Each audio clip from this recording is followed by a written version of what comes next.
So it is the fateful day that we end JoJo Part 5 because we are on the last volume of JoJo Part 5. And if I actually do this, it won't be so annoying. Whoa, hello! YouTube just kicked in. YouTube just kicked in like the most randomest of second. I was like, whoa, hello! It terrifies me. It terrifies me every single time I do that. Alright, and now I'll refresh the page because I accidentally mucked up my entire stream. There we are. I don't even know if I'm actually streaming or not sometimes. Right, anyway, so yes, today is the fateful day. We are on volume 17, so we are doing from chapters 144 to 155 being the final part, as we freaking know. It's getting heated on the last stretch of JoJo. Very much, Diavolo is playing tricks on them. Like, man, oh freaking damn man. But it looks as if our friend Giorno actually has the one-up in this situation as well, because at the end of the last volume he says, hey, by the way, when you chop off my hand, blood spilled on the arrow. Guess what? Now Golden Experience is activated and he's all like, oh freaking goddamn, yo. And then that's what happened with Diavolo. That's how it ended. So that's what we got to in the end of volume 16. So, it looks as if it's gonna get pretty freaking, like, electrifyingly heated, and yeah, that'll be the end of it, I think.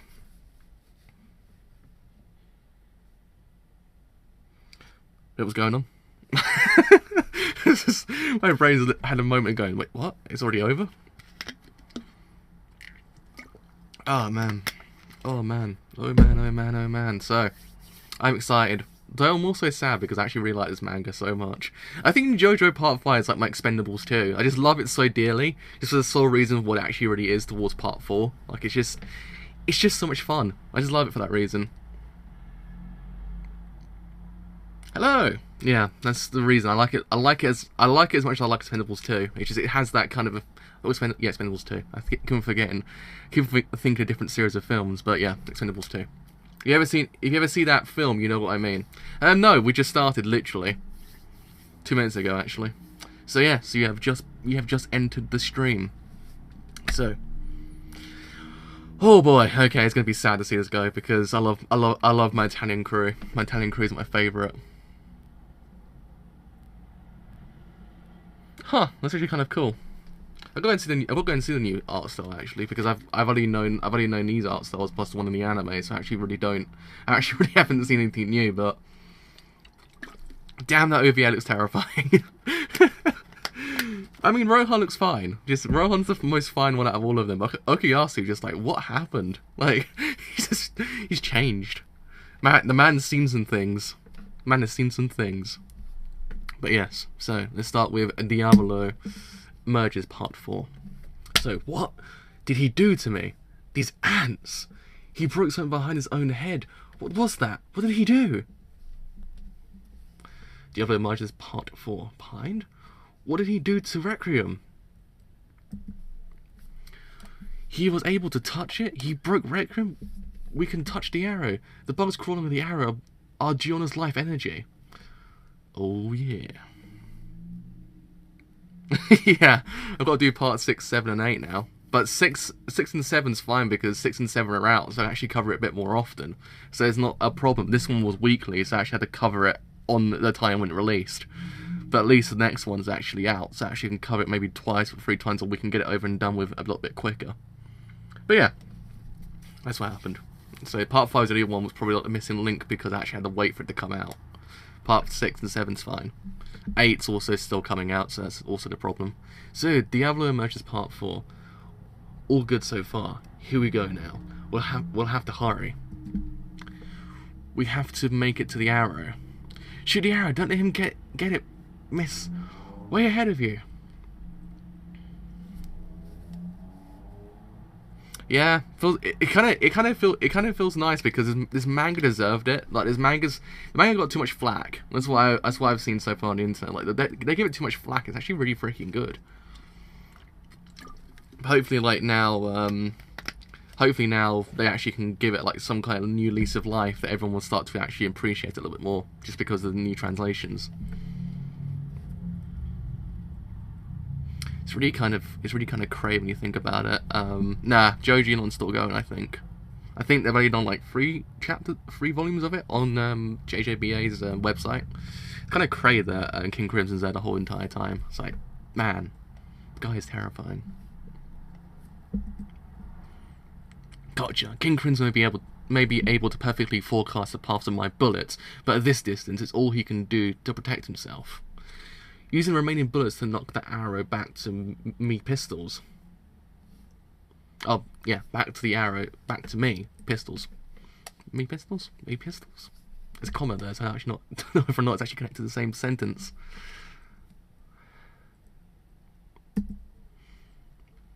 Ah, you grunts with your filthy abilities and your terrifying intellects.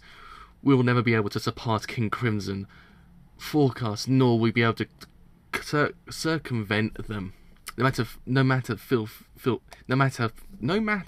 they may be. No matter filthy they may be. I guess it's missing the word how filthy they may be. I was gonna say, like, wait, what? Makes no sense. But yeah, don't worry about it.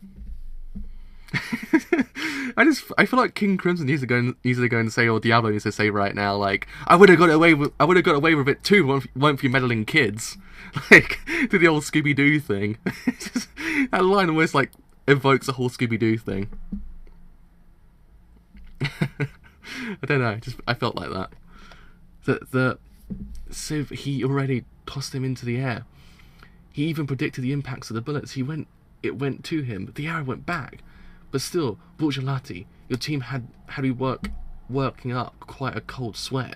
I never predicted that anyone would be foolish enough to betray my gang, and I never even imagined that anyone would discover my identity either. But because of you, I have learned of this arrow's true ability. This is a gift, a tribute that fate has given to me for overcoming my past. Oh. JoJo's basically Scooby-Doo. In some semblance of way, I agree with that. Like, it actually is like Scooby-Doo in a nutshell.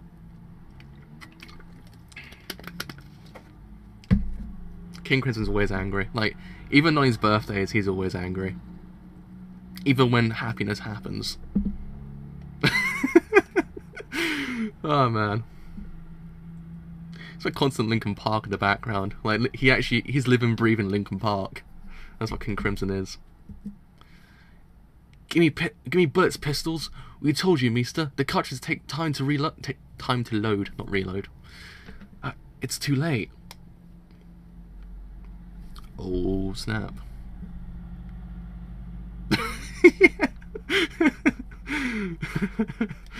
Oh man, King Crimson's the best. I don't know, I love him. I think it's fantastic. Huh? What? Oh, snap. Spice Girl, you never deflected Misa's bullets, I just softened them. They squashed down like chewing gum inside your hands, and then, using that tension, reverted, that's the word I was looking for. It's like, reverted? Yeah, reverted them and shot them through. I too can overcome the fate I inherited from you. I will not cower or flee. If you try to stop me, I shall soar behind you. Trish, you're conscious.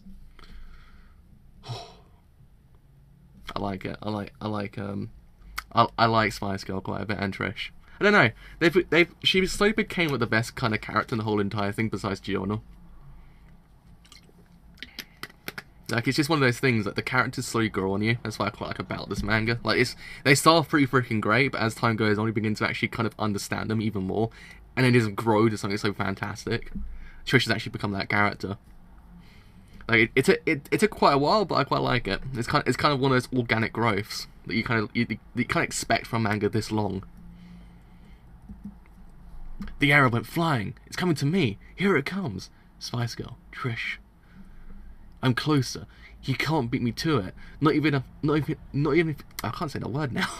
Not even if he erases time and forecasts where it'll land. I'm closer to the arrow. If only, my daughter. If only you had been born.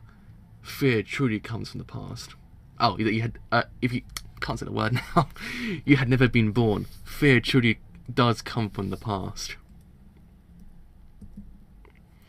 Now you've really made me mad. See, now he's just... Oh, snap! What? No! Not when I just say, hey mate, she got freaking great, like... What is this manga? What's with Araki and goddamn punches to the goddamn gut as well? Like, straight through the gut. Jesus H. Christ.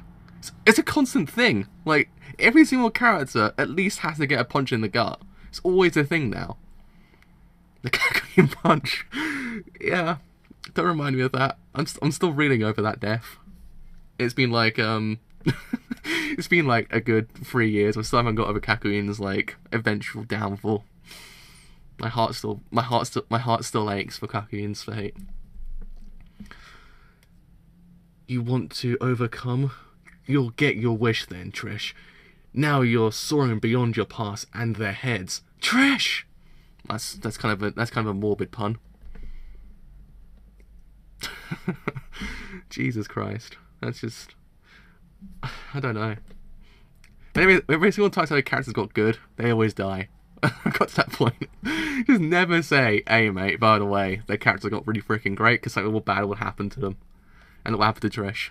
Now, now she got punched so hard, she's literally just like soaring in spirit form. Ain't no spirit realm in this manga. Hello! What? He punched through Trish's soul, and now he's flying to the arrow with it. I'm done. Done with this body. And done with you. Diablo emerges part 5. Her soul. It's flying away. Trish! Trish's soul is disappearing into the sky. Diablo emerges part 5. Oh, that's actually pretty. That's actually kind of. I don't know. It's kind of like it's like a painting. Like, it's like a Renaissance painting. If you turn it like the other way, you got this sort of Renaissance painting right there. Kind of. It's kind of cool in a way. I like it. I also kind of like the fact that Araki always kind of paints the idea of heaven or going towards heaven to be kind of morbid. Like in certain things you kind of get those like interpretations of heaven being this like kind of grandiose thing, and going towards there it's even more grandiose. But here, especially with part 4, he actually kind of subverts that idea and kind of like paints it to be kind of sort of in some ways kind of terrifying. Like in essence, like a Trish going towards the sky. You see the blood just kind of come out of her stomach. It's not kind of what you'd imagine. You'd kind of imagine her just to kind of go up and it'd be like angelic feeling, but it's kind of not. It's actually kind of, it's neat because it kind of subverts that thing always.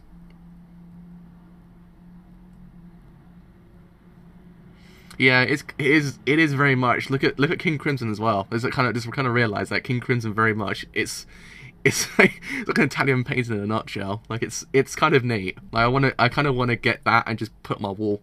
It's kind of cool. The arrow is mine. Oh, Giorno's got something up his sleeve. I bet you. He's always got something up his sleeve. You know, at this point, he probably has like about 10 billion sleeves because the amount of things he's done in his manga. It pierced me.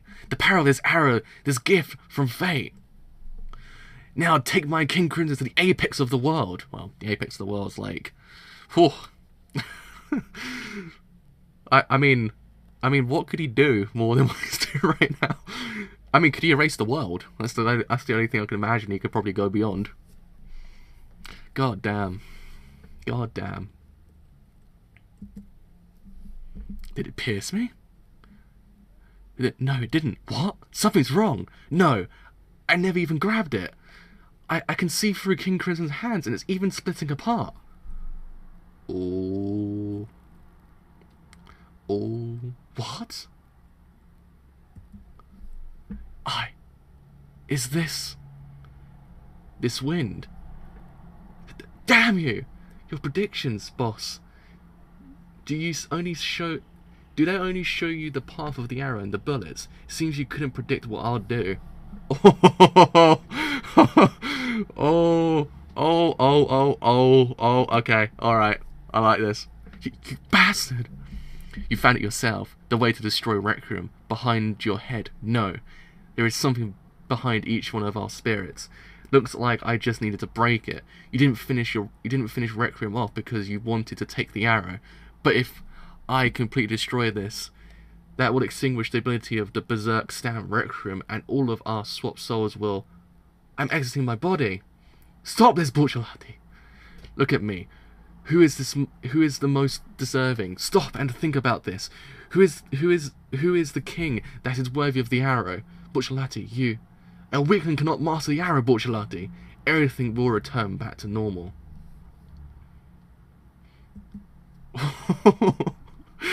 Oh man. Oh man. I love this. I love it. Whoa. I leave the rest, Yona, in your hands. I know he's actually going, isn't he? There's Trish, Meester. Check it out, guys. Over there. I don't want Bucciolati to go either. Come on! Stop doing this to me! Rocky's giving me that cheek again. He's giving me the cheek. He's giving me the Rocky cheek. I can't say goodbye to my favourite character in JoJo. Oh man. Oh no. We lost the boss and now we lost goddamn Bucciolati as well. She's so, you did it, Bucciolati. It came back just in the nick of time. Bucciolati, good body. That body in the Colosseum, Giorno, you brought me back to life when I met you in my hometown of Napoli. When we betrayed the gang, my heart had been dying a slow death, and it came back to life all because of you. This is what happiness is. I'm fine with this. Don't worry about it. Gave everyone my best. That kind of made that kind of made me tear up a slight. God damn. I didn't expect that to happen again in JoJo. I mean, Shigechi made me cry a bit, but I didn't expect that to happen. Damn. Alright. Jesus Christ, his writing style's not good. His writing style makes me cry now. How dare you? Awfully insignificant little girl. You puke spewed into a dirty toilet. How dare you do this to me? I, Diablo, shall conquer the arrow. Alright.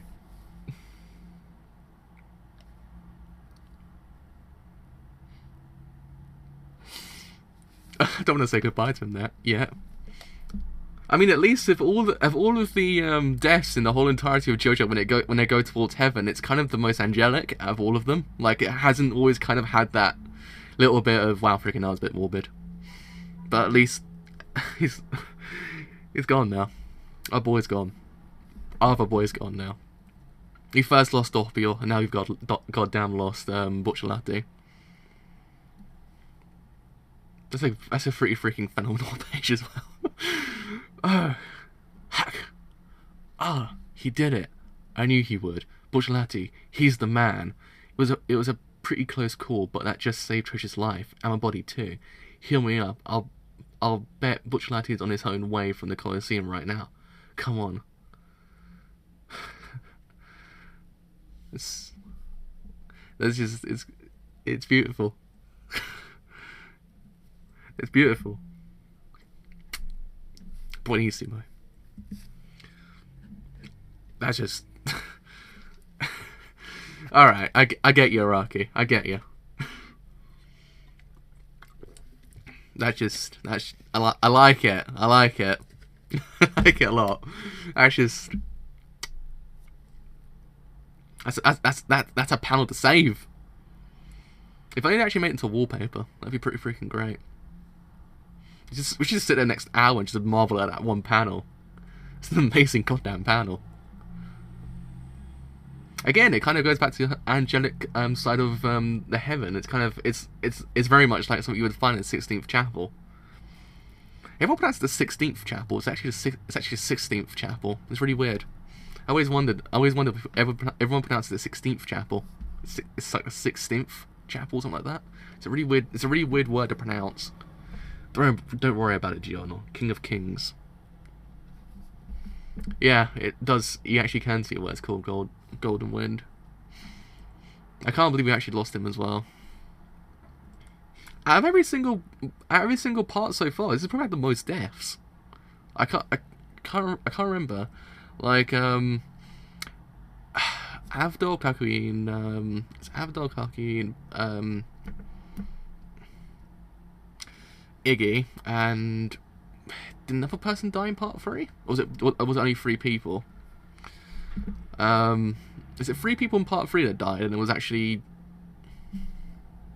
3 people in part 4. Okay, yeah, so it is 3 people.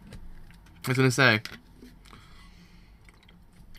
if I remember, Stardust Crusaders had 3 people die, didn't they? Because Abdul died twice, so if he counts another person, then then 4 people died. But Abdul died twice, technically.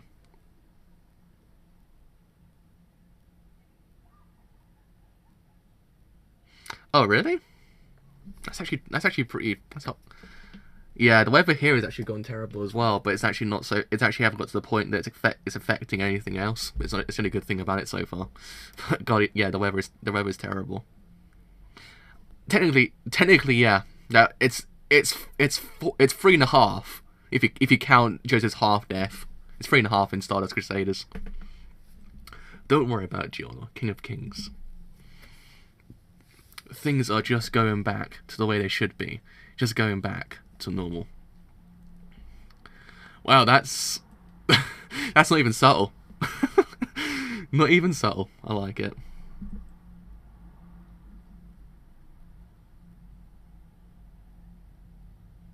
Well, no, because Fee died, didn't she? Shigechi died. Aya died, and yeah, it's just Shigechi and Aya. I was gonna say, I swear, it's only 2 people in part 4. Okuyasu died for a bit, and then came back. That's what we couldn't say goodbye to him. He was special.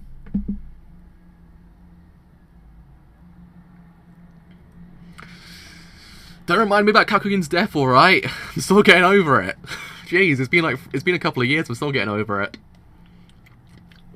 Let me get over that death. Oh yeah, Rohan died for a bit, didn't he? Without the resets, but yeah, he died quite a few times. So if you kind of count that, then it's a fair amount of times. Still, I was shocked when that happened in part 4. Still, I was like, no, you didn't just do that, did you? No. And then just like, oh, thank God. I remember because the baby was swapped with the woman, wasn't she? So she was actually acting like the baby. Ooga ooga, woof woof woof. Who was it? Who once said that we are all soldiers chosen by fate? Damn. But the world has shown me one truth. Fate granted me the ability to erase time and precognize. There is no mistaking it. That is an obvious truth. The fate that governs this world selected by my King Crimson to stand upon the invincible apex. I am no soldier. Damn it! How dare they? The arrow isn't in my hands. Damn them! I, Diablo, should not be defeated by this. I must retreat. Hide myself from the arrow and wait for a chance to strike back. A temporary retreat is no defeat. My ability shall return to me, the apex. My ability shall return me to the apex. Don't let him get away, Jill. Stop him. You have to. If he gets away, he'll go into hiding. He's trying to flee, Gianna. I feel it. He's just taken a step back. That's a pretty freaking good panel as well. Oh yeah, all the heroes technically did die at one point. So theoretically, when you think about it, part 4 had the most deaths in some sense of way, but it didn't kind of count towards the final death count. The Iraqi death count, as I like to call it now. It's a pretty good panel with Giorno. I love how Iraqi actually frames Giorno in every single panel. Like it's always just so freaking great. Oh, he got the arrow. Man's got the arrow. The rain lit up while we were at it. That's Giorno, the arrow. He got it in his hands. The one who will succeed Recklin's ownership of the arrow is Giorno. No, I should have known. I can't run away here. I will lose my pride if I retreat here. I am the Emperor. What I seek is remain upon the climax. If I run from here, that pride will vanish. I will have nothing left. Gold experience! He's not running. He's coming at you. Not that it will make any difference. He did it. The one who will go beyond the power of the arrow is Giorno's gold experience. No, wrong. I thank you, my daughter, because you insulted me by saying I was trying to run. I have managed to retain my pride. Good thing I didn't retreat. If I had run away, I wouldn't have seen this forecast. Ha ha ha ha ha ha. This unexpected forecast. King Crimson's epitaph. He did it. The one who will go beyond the power of the arrow is Giorno's gold experience. Oh, huh? Damn it. No, part 5 ends on 155, I think. I think it's the last chapter of 155. Oh, that's why. I was going to say, I swear it's actually something beyond part 5 a little bit. No, part 6 should start on Monday, hopefully. That should start on Monday, don't worry about it. I'll probably read a volume like that, and I'll do a 4-chapter thing like I did beforehand at the beginning. Just do it as a volume per stream. It's better that way, I think. Huh?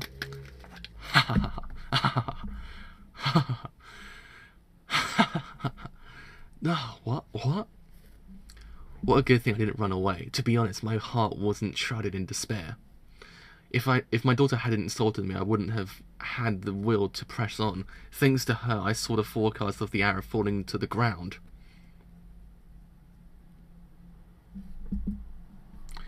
Why? It pierced him. Why did the arrow fall? Giovanna, you naive upstart. This proves you don't have the right. Who knows where he is now, but didn't Polnareff tell you that? The arrow chooses those who are qualified to master the arrow. I may be repeating myself, but it's a good thing I didn't run away. You have been rejected by the arrow. Run, Giorno, you're finished! Oh, no. I, Diavolo, am the Emperor. This forecast remains unchanged. Crack, crack, crack, crack, crack. What? Oh. Yeah, I think you are two to 3 volumes per week, don't worry. It depends on what the schedule is for summer. I actually have no idea what's actually the main things for summer yet. Because most of the things have been taken by Netflix, so like 2 of the major things I wanted to watch are taken by Netflix, so that frees up some of my schedule. Then as well, depends on whether or not Amazon Prime actually puts their stuff in England, so that's also another thing.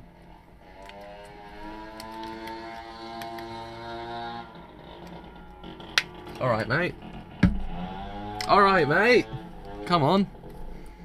Yeah, so it depends, because Amazon Prime tends to get the anime, but they tend to region lock it outside of America, so we don't actually get it. So it depends on how it all goes down, really, in the end. Because Amazon Prime's still on everything, practically, this season. So it depends, really.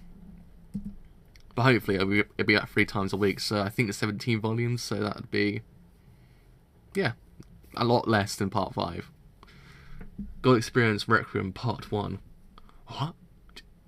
Giorno! Wait, Mister. There's something peeking out from the cracks. Is that... could it be? God Experience Requiem Part 1.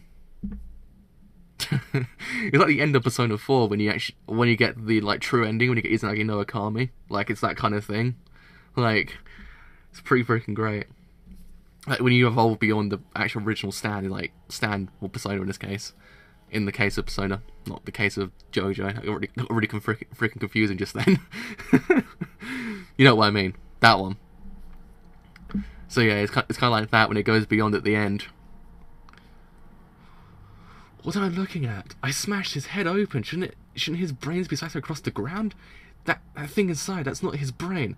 Impossible. The arrow's been stuck inside his arm too. The arrows. Damn it! You're finished, Giovanna. Ooh. My profile picture is the king of JoJo now. I've got Koichi from the OVA. I shall remain unchanged until I find something better than Koichi's from the OVA. I have to wait. Yeah, I have to wait to find something better now, because I don't think I will. Giorno has been rejected at all. But Giorno hasn't been rejected at all. The arrow didn't reject him for being unqualified. No, far from it. The arrow belongs to Giorno for eternity. Now the boss will never be able to lay a single finger on that arrow ever again. Oh, okay, alright. I think it comes out like at some point either... Is it next week it comes out? I believe? Something like that. It comes out at one point, like, in the next couple of weeks. If it ever gets subbed, that is.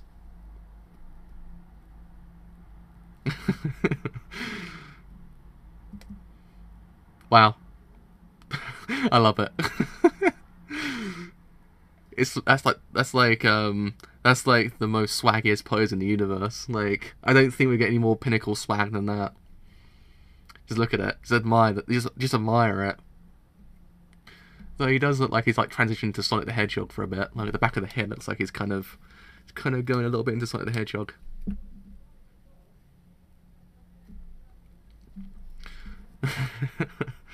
I like it though. I like it. Am I looking at reality? This must be some sort of mistake. I'm supposed to see Giorno's corpse with his head smashed open. This is not reality. That Requiem, that's Giorno's Requiem. God experiences Requiem. God experience has gone beyond the power of the arrow. I feel like someone should come out and start saying the thing from like when Goku says the thing about Super Saiyan Level 3. Like it says what it's like to go beyond, and it just like flashes and everything starts coming out, and then Diablo's all like, oh my god, I've made a mistake here. Yeah, I should get out of here while I still can. He starts running away slowly. What? Gah! All that will survive is the reality of this world. Righteous actions born from reality never will be annihilated. Borchlati is dead, and so are Bacho and Anuntia, but their actions and their wills have not been annihilated.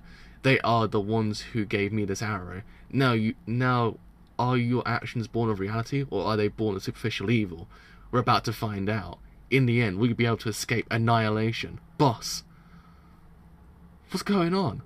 What's going to happen? Don't tell me our souls are going to be switched again. I don't know. Right now, nobody does, not even Giorno himself, but I can tell Giorno has complete control of Requiem. It's not going out of control. Oh man. Oh man. Oh man. Gotta get more than one water out for this one. Get one more water out for this one. It ain't just one bottle. I couldn't see it the moment he attacked, but I was able to forecast that attack. The reason I invaded the brunt of his attack is because I saw the forecast of the hole appearing in my hand. I can just barely dodge his attacks. I admit that God Experience can attack with incredible power. That's all there is to it. It's just a power-up. It is a threat, but it's nothing that I cannot overcome with my ability to forecast. Fate has chosen me for the apex. I, Diablo, am the Emperor, who has overcome every crisis I have faced. Don't lecture me, you cocky brat. Giovanna, I would not even allow you the time to lament your own death. King Crimson! Time shall be erased from everyone but myself. I see it. I see his Stan's actions. Everything he's trying to do, I can predict it all. Everything this filth does. Now I've completely blocked off God Experience's attack, even after time resumes in a few seconds. Your eyes will never look upon either me, Diablo, or King Crimson ever again. My ability stands upon the apex of reality. Woohoo! Alright. Alright. As the good old Matthew McConaughey proclaims. Alright.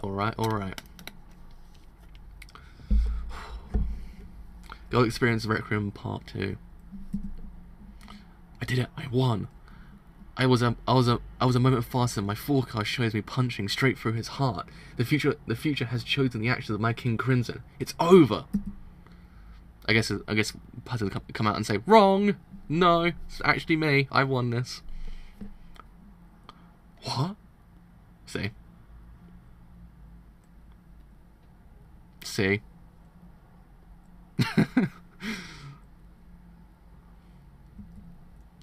What? Oh Oh, I see what he's done. I see what he's done. I see what he's done. Haha, I like it. That's actually pretty freaking neat. Not gonna lie.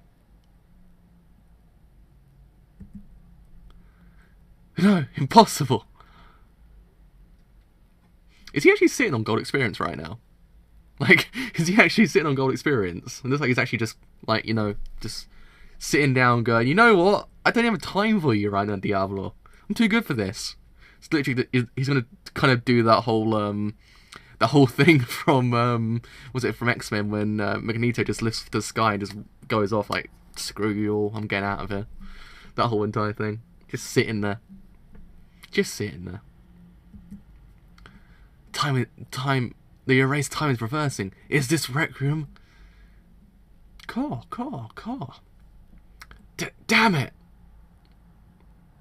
Looks like he actually is just sitting there. It's actually quite great. It's like he's just done with everything.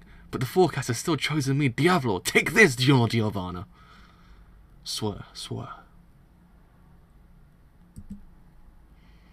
Oh, what? Swear. What is this? What am I looking at? Is this a dream? Or is this an illusion? No, that's impossible. None but I, Diablo, should be able to move within erased time. This is what Requiem is. Your ability indeed sees the actions that we will actually perform. However, you will never arrive at the reality that will occur. None who stand before me shall ever do so, no matter what ability they may wield. This is Gold Experience's Requiem. Not even my master Giovanna knows of this. Ah, Giovanna, I shall not even allow you your time. What am I saying? To lament your own death. I haven't moved an inch from where I started. My forecasts are a reality that guaranteed to occur. My invincible King Crimson was meant to achieve victory. Mura. Oh, here we go. Mura. He did it.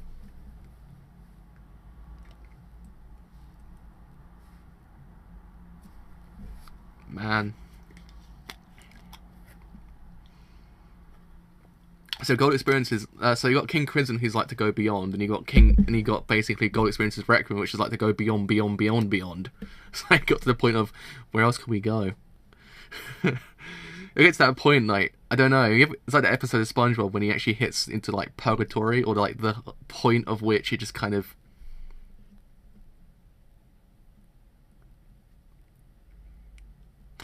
it makes sense, yeah, that's actually not, yeah, I quite like that actually. Rather than how Jonah said it, GR can turn any action into zero, meaning it never happened, even if you saw it happen. Yeah, it actually makes sense. Huh, that's actually kind of cool, in a way. Mura. Oh, I 37 over.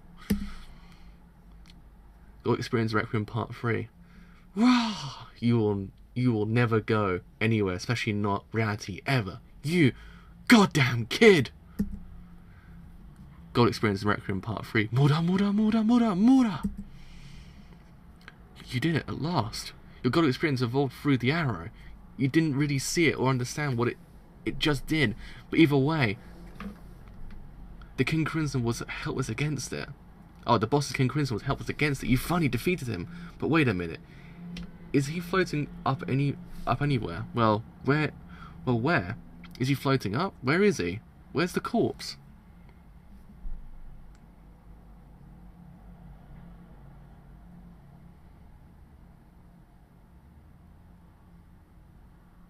Huh.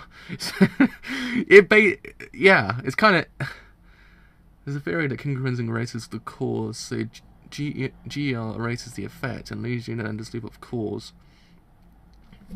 So in a way, does it cause a paradox, kind of? Like, I mean, because you got King Crimson who erases time, and you got basically that he that erases, like, returns everything to zero. It kind of, like, almost in a way creates a paradox. Like, or am I just, like, am I just spieling something that's just like not even like remotely associated with the whole entire thing? Ah, okay, I was gonna say, does it cause a cause a little paradox? But it doesn't. I mean, it kind of causes a paradox for anyway. But wait a minute. Is he floating up anywhere? Oh no, read that bit already. Where? Find him, Jonah. Where is he? You know, just holding on for dear life. Oh, barely still. Oh, I'm still alive somehow. But what was that? The forecast. It showed my certain victory. But that requiem, what did it? Must get in a sewer for now. Flee inside. Can my body still move? It leads beneath Roma. Good, I can still move. Did I get lucky? Still have the strength to climb on. You punk! You're trying to cripple my coat? And steal it for me? Not on my watch. Ah, you wanna go? Huh, bitch? Huh? Come on, you gonna go on or what? Diablo just doesn't get kind of a break.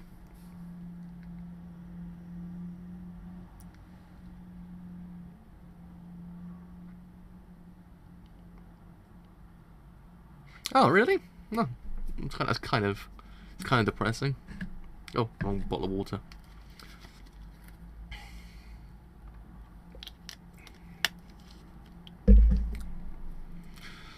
Oh, man.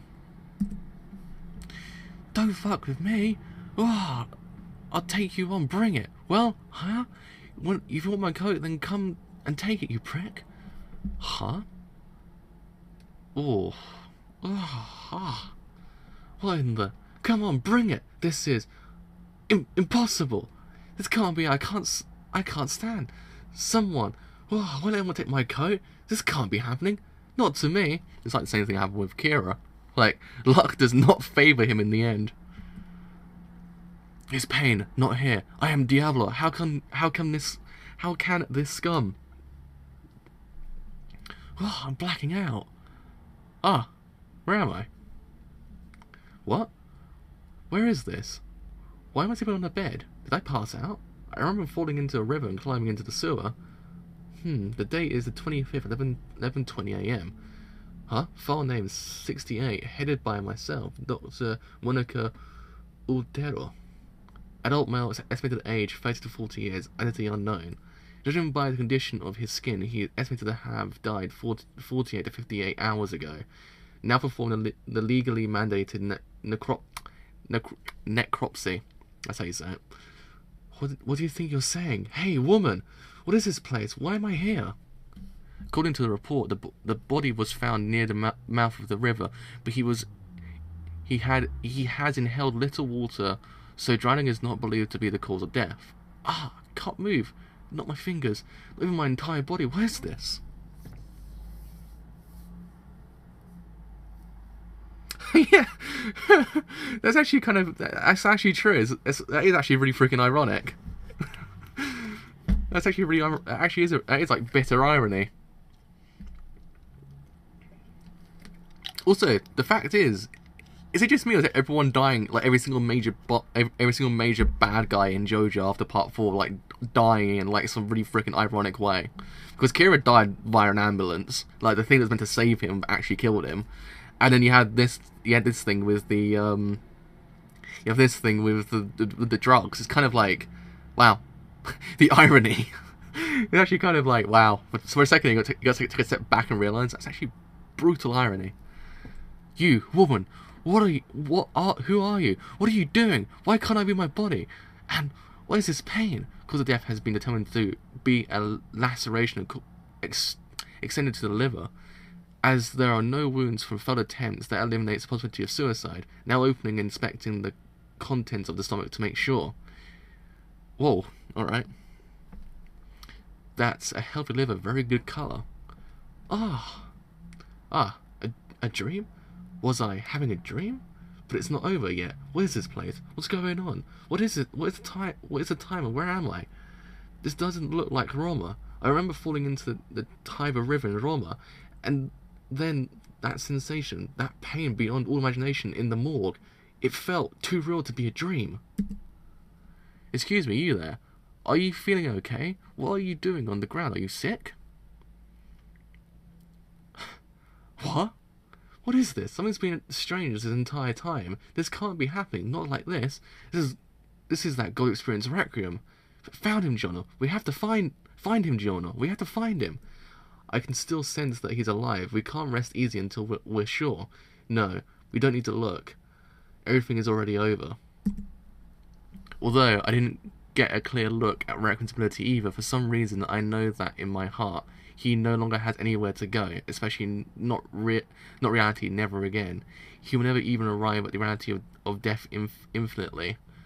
But he's still the ending is something which has no ending. That is God experience Requiem. What are you doing on the ground, mister? Do you have a does your tummy hurt? Huh? How many more times will I die? Where will it come from next? When will it strike next? Stay away from me. So basically, he's like stuck in an endless loop.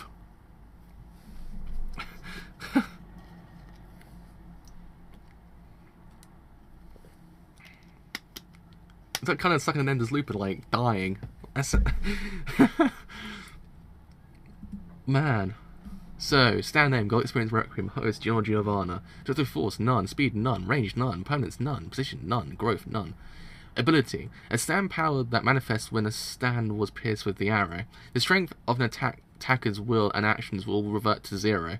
Those who are stuck by this power will have even at their death reverted to 0, and thus continuously die an infinite number of times. Holy crap! He's literally like living inside like a... Yeah! He's just dying constantly. That's actually probably is the worst fate given to a JoJo villain so far. Just like seeing a death over and over and over and over again. Like people are like, hey no, Subaru, he's got it the worst because he sees a death over and over again. Hey, JoJo did it first. Good old Diablo is stuck just in an endless loop of death. Without actually be able to get out of it either, when you think about it. Oh man. Yeah. that's actually kind of terrifying. Like you're immortal, but you're immortal, but seeing a death over and over again. Jesus Christ, that's actually a next level death when you think about it. Actually, not technically dying, but dying exact same time. That's just, man. It's like he's technically he's immortal, but he's actually seeing his death over and over again. It's just like, and there'll never be a time when he doesn't actually see it. God experience Requiem Part 4. Hey guys, just listen to me here. I was thinking about this last night. So human flesh, if you ate it, would it taste good or would it taste bad? Stop talking about that, Meester. We're trying to eat here. What the hell? Why are you bringing that up out of nowhere? Bugger off and eat by yourself, alright? At last, we've done it. We're the victors, right? At last. Hey, let's get going already. Back to the Colosseum. Borchati's soul is back, but his body's still hurt. He's probably still in the Colosseum, wondering what happened to us. Let's go, Giorno. Come on to the Colosseum. Let's get Borchati healed and go home. Yeah, let's go.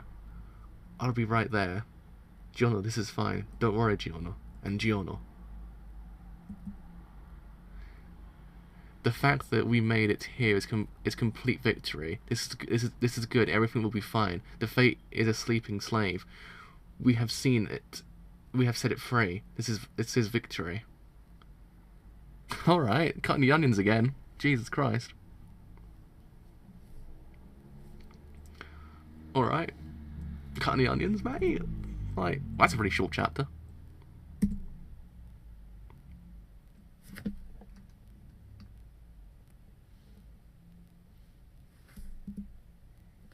Hold up a second here. Did they actually just skip an entire like 4 chapters? I don't know. Actually, it's kind of confusing me now. Hold on. So Where was the last one? 589. Okay. So it says epilogue, and I was like, wait, what? Oh no, it's actually right. I was like, wait, what? I thought it got really confusing. I was like, did it just skip? Because I said epilogue, I thought, wait, isn't the arc not over yet? But I guess it's still going. It's fine. That really confused my brain. I was like, because sometimes Thingy skips over certain pages. Because I had it with some mangas that I've read, that my reader tends to skip over certain chapters. That's why I thought to myself, did it just skip right to the end? Just listen to me. I've been thinking real hard about eating, because whether or not you're living a happy life depends on it. That's why I think this is so important. So anyway, there are animals that eat meat to survive, right? Like lions, cats, and bald eagles. But you can never order the meat of these carnivores at restaurants. Why? It's because they smell too nasty to eat. They taste horrible. Yeah, guys? Cats taste too nasty to eat. You with me? Yeah, an Iron Chef could have promised me that it's tasty and I still wouldn't eat a cat. It is true. It is true. I agree with that completely. Epilogue, sleeping slaves. On the other hand, you guys never heard of sweet fish. Sweet fish don't eat bugs. They're herbivores. They only eat algae. Normally fish guts are all bitter and gross, but if it's sweet fish, then you can eat the guts just fine, because it's not a carnivore. So I thought about it, and it turns out all of the meat we like to eat is herbivore meat. Beef, pork, chicken.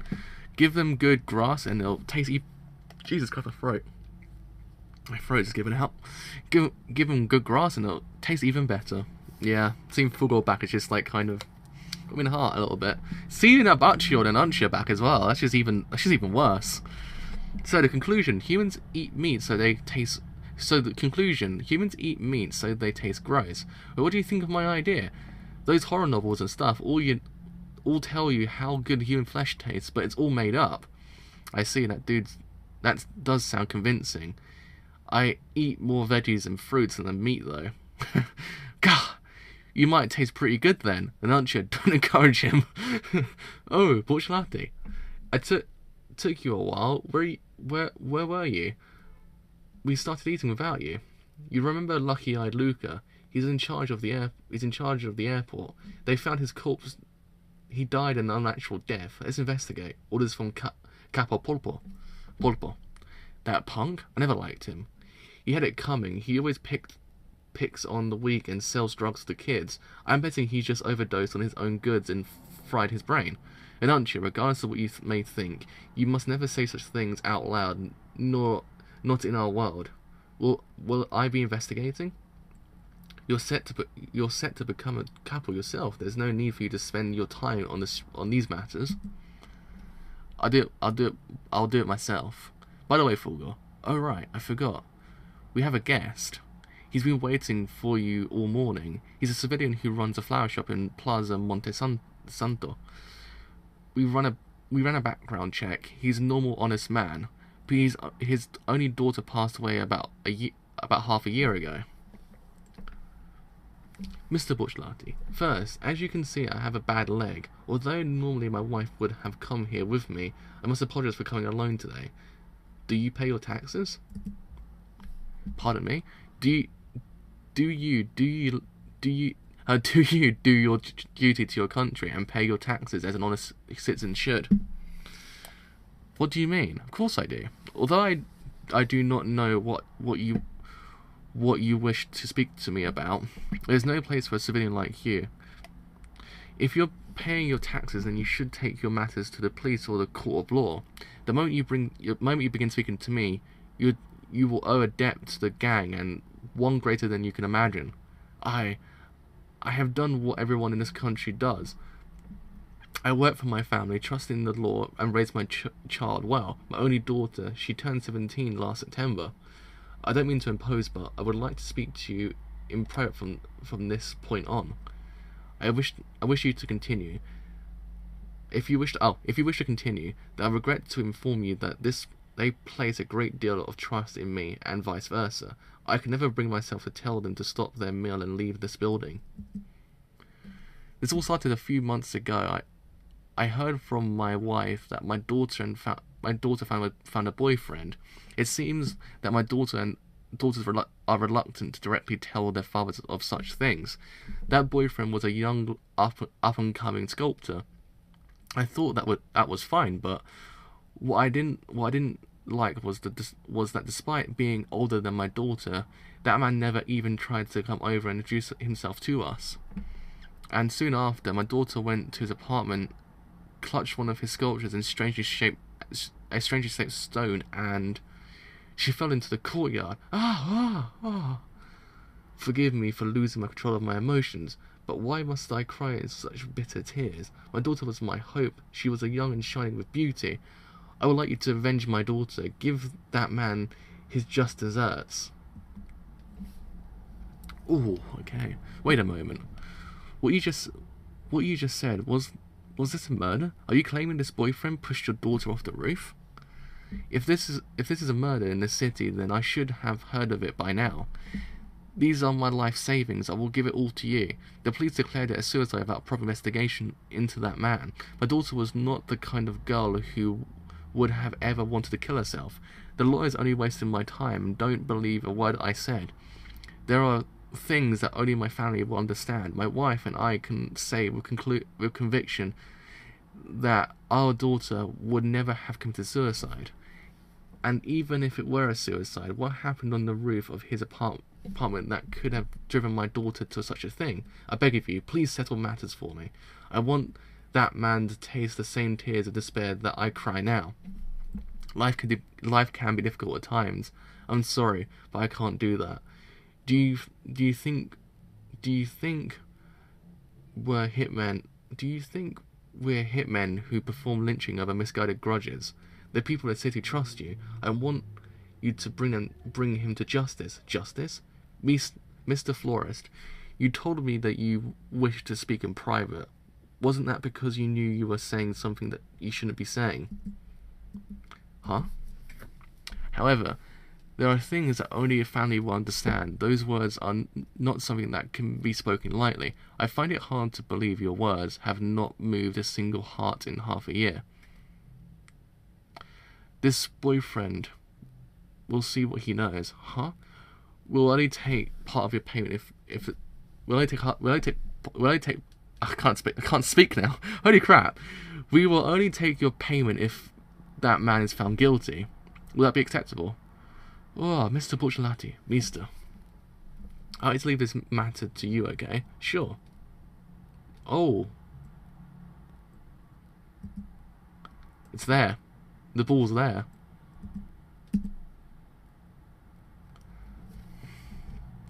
Oh man, we're getting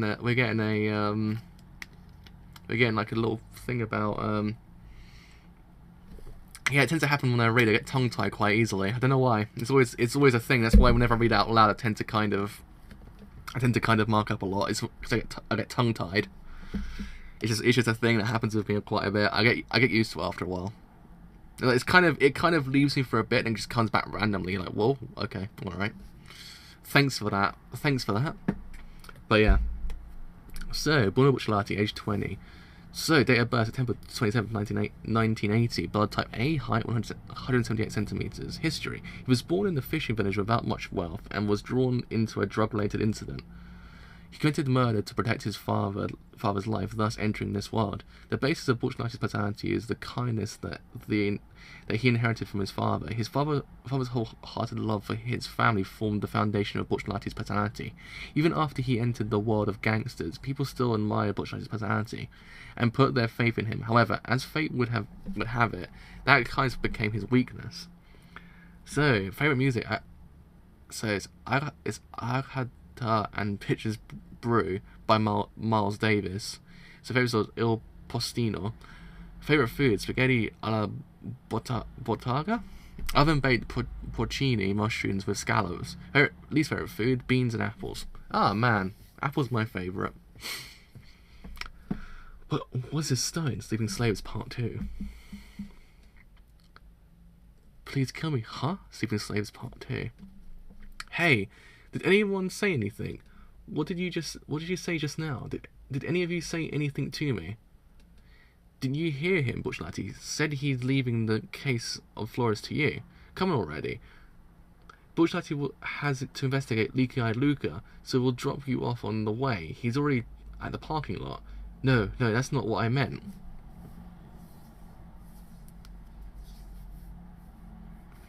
Whew, man, it's getting intense again. Mister, don't make a mess of the restaurant stuff. Put that thing back on the pedestal. Did I put the stone here? Was it here the entire time? Did I knock it off the pedestal? Be careful standing up. Don't knock the chair behind. The chair from behind. Mister, here's the address to the apartment and the photo of the boyfriend. You have the tape recorder, right? Anyway, your job is to find this guy and make him talk. If he resists, I won't mind if you get a bit violent with him. Just get a clear confession out of him. How far should I go? Like, worst case scenario, what if he really did push the girl off? We aren't hitmen. Just make him unable to stand up for the next 4 to 5 years. The police take it from there. That should state the florist's appetite for the vengeance as well. Get in the car. We'll drop you off.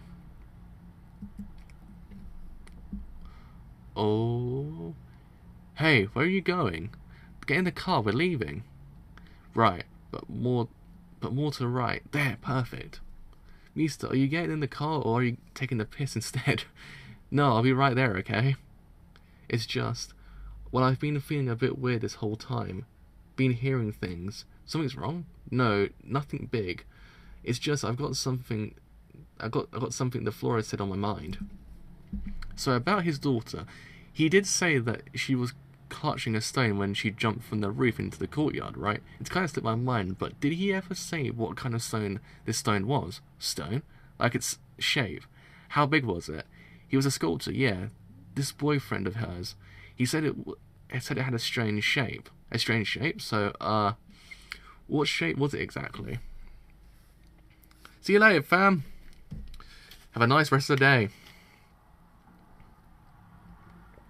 Oh, my throat.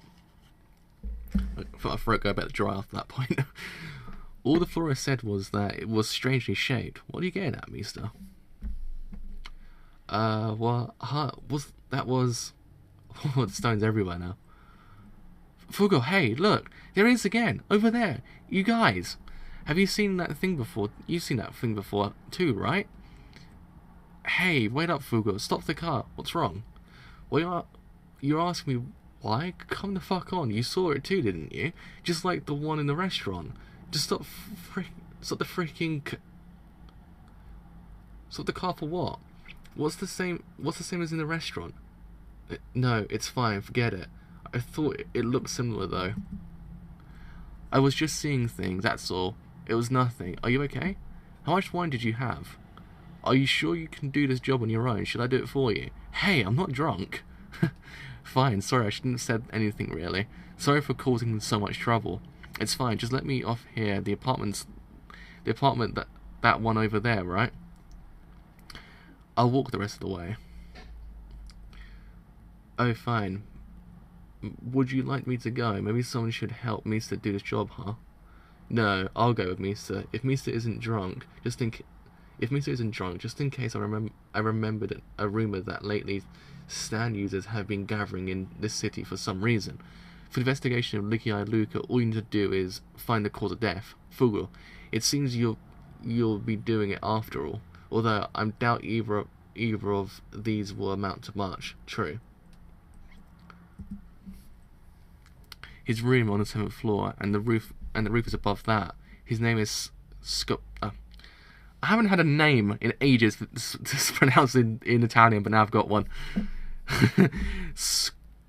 Okay, Google Translate. I'm not going to try.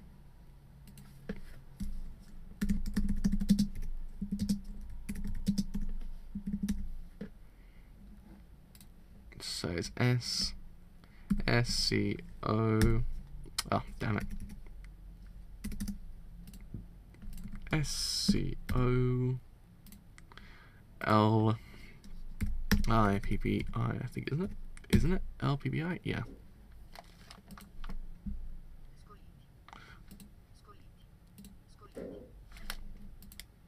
Yes, Scolipi. Just in case. I didn't want to risk this one. But yeah, it's Scolipi. That's how we say it. That's how we say it.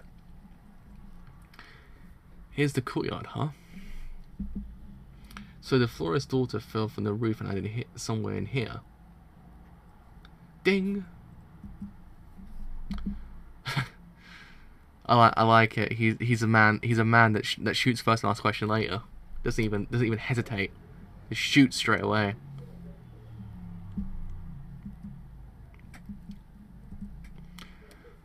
A stand. Then in this case, there's a stand. A stand. Then this case, there's a stand user involved in this. And what's this? What is this stone? It's shaped like Borchelati. It looks like it's bleeding. Ooh. So Trish Una, age 15.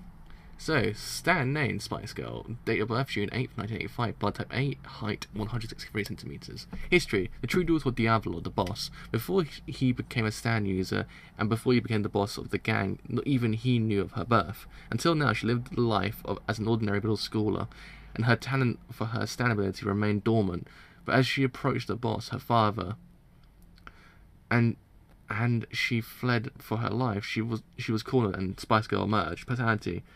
Can act misophobic at times and screams if she touches chairs of similar objects that have lingering body heat from other people. This caused her to seem selfish at first glance. However, she has matured during this journey and proved that she is not as shallow as she may appear.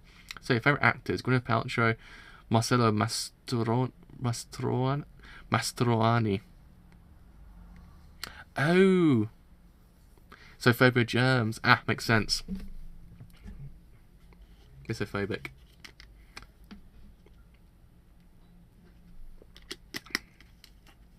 So, favourite fashion brand, Dolce & Gabbana. Favourite food, Perrier, French water brand. Sour salads, crab. Least favourite foods, pizza, margarita, mushrooms, orange juice. Least favourite thing, anything that isn't beautiful, insects, smelly men.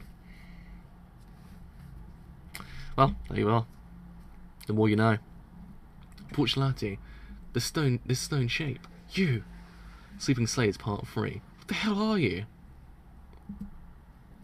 Sleeping Slaves Part 3. I said Part 2 originally, didn't I? Part 3, sorry. Part 3. Ah, don't try anything funny. I was ordered not to kill you, but now that I know you're a stand user, I can't guarantee that you won't get a new hole between your eyes anymore. Who are you? How do you know Borchelati? There's also the death of the florist's daughter, but first, why did you follow me from the restaurant? Daughter? Are you a policeman? No, the police wouldn't do something like this. Whoa! Listen up, you little puke. I'm the one who asked the questions. All you do is answer them. See? Now he's a ask question first, shoots later kind of guy. All you do is answer them. Don't think about anything else. Got it? Don't say or do anything you don't have to, because when you do that, you start lying too. Okay, one at a time. We're going in order. Are you a gangster? What family are you in? We will just look that up later. No, I'm just a sculptor. I'm not famous, but I get by. Then how did you become a stand user? I don't know what a stand is. If you mean my ability, I suddenly discovered it when I was a kid. Did it happen to you too? Hey, rub. Next question. Why did you follow me from the restaurant? And how do you know Borchelati? Borchelati? Borchelati is that his name? Let me meet him. He came here with you, right? To his apartment. Ah, oh, hey. You're not answering my questions, dumbass. This might not be the answer you want to hear, but this stone moves with no regard to my will. It's been like this ever since I was a kid. It has a power that I can do nothing to resist. The stone didn't follow you here.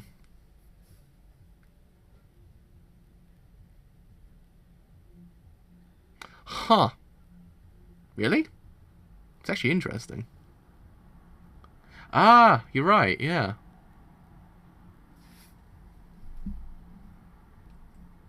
it was him. It followed Bucciolati. Oh, really? You think so? You never want your hands to hold a chisel ever again? Because I'll make that happen. Sorry, but Bucciolati's far, far away from here. Too bad, sucker. Oh yeah, you're right. That's actually kind of interesting. You're the one who's lying. Bucciolati should be in this apartment. Let me meet him.